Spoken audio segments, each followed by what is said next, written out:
ನಾವು ಅರ್ಥ ಮಾಡ್ಕೋಬೇಕಾಗ್ತದೆ ಅಂತಕ್ಕಂಥದ್ದು. ಯಾವತ್ತೂ ಕೂಡ ಬಸವಣ್ಣನವರು ಸಮಾಜದಲ್ಲಿ ಜಾತಿ ವ್ಯವಸ್ಥೆ ಒಳಗಡೆ, ವರ್ಣ ವ್ಯವಸ್ಥೆ ಒಳಗಡೆ ನಾನು ಮೇಲ್ಜಾತಿಯವನು ಅಂತಕ್ಕಂಥ ಹೇಳ್ಕೊಳ್ತಕ್ಕಂಥ ಕೆಲಸವನ್ನು ಮಾಡಲಿಲ್ಲ. ಸಮಾಜದ ಪರಿವರ್ತನೆ ಆಗಬೇಕು, ಸಮಾಜದಲ್ಲಿರ್ತಕ್ಕಂಥ ಜಾತಿ ವ್ಯವಸ್ಥೆ ಹೋಗ್ಬೇಕು, ವರ್ಗ ವ್ಯವಸ್ಥೆ ಹೋಗ್ಬೇಕು, ಮೂಢನಂಬಿಕೆಗಳು ಹೋಗ್ಬೇಕು.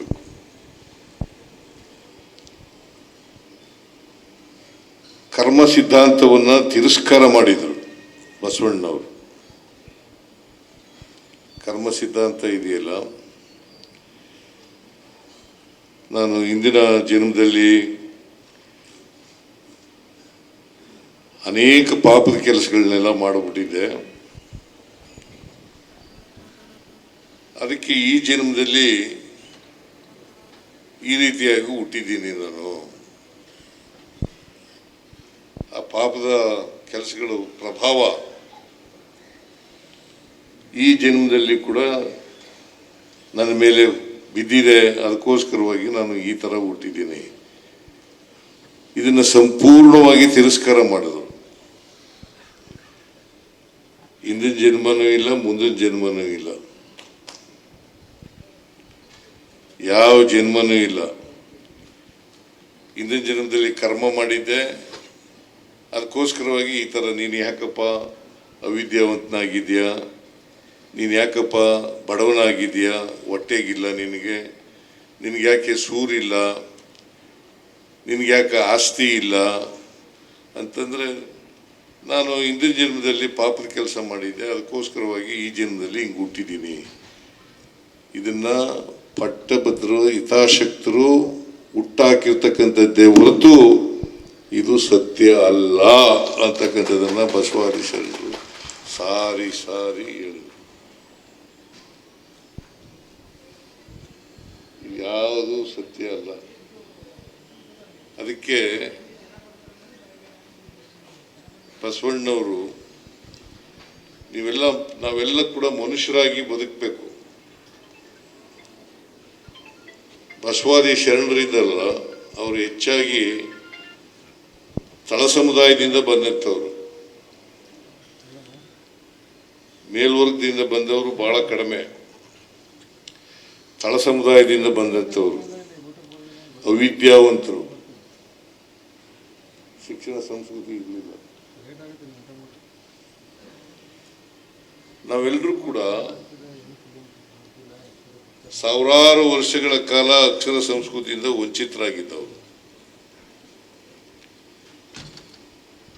ಬಹುಶಃ ಎಲ್ರಿಗೂ ಅಕ್ಷರ ಸಂಸ್ಕೃತಿ ಸಿಕ್ಕಿದ್ರೆ, ಕಲಿತಕ್ಕಂಥ ಸಮಾನ ಅವಕಾಶಗಳು ಸಿಕ್ಕಿದ್ರೆ, ಇಷ್ಟೊಂದು ಅಸಮಾನತೆ ಇರ್ತಕ್ಕಂಥ ಸಮಾಜ ನಿರ್ಮಾಣ ಆಗಲಿಕ್ಕೆ ಸಾಧ್ಯ ಇಲ್ಲ. ಬಸವಾದಿ ಶರಣರು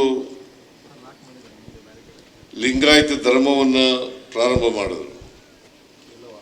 ಅದು ಯಾಕೆ ಪ್ರಾರಂಭ ಮಾಡಿದ್ರು ಅಂತಂದ್ರೆ, ವೈದಿಕ ಧರ್ಮಕ್ಕೆ ವಿರುದ್ಧವಾಗಿ ಮಾಡಿದ್ರು. ವೈದಿಕ ಧರ್ಮಕ್ಕೆ ಪರ್ಯಾಯವಾದಂಥ ಒಂದು ಧರ್ಮವನ್ನು ಮಾಡಿದ್ರು. ಇದನ್ನು ನಾವು ಅರ್ಥ ಮಾಡ್ಕೋಬೇಕಾಗ್ತದೆ. ವೈದಿಕ ಧರ್ಮದಲ್ಲಿ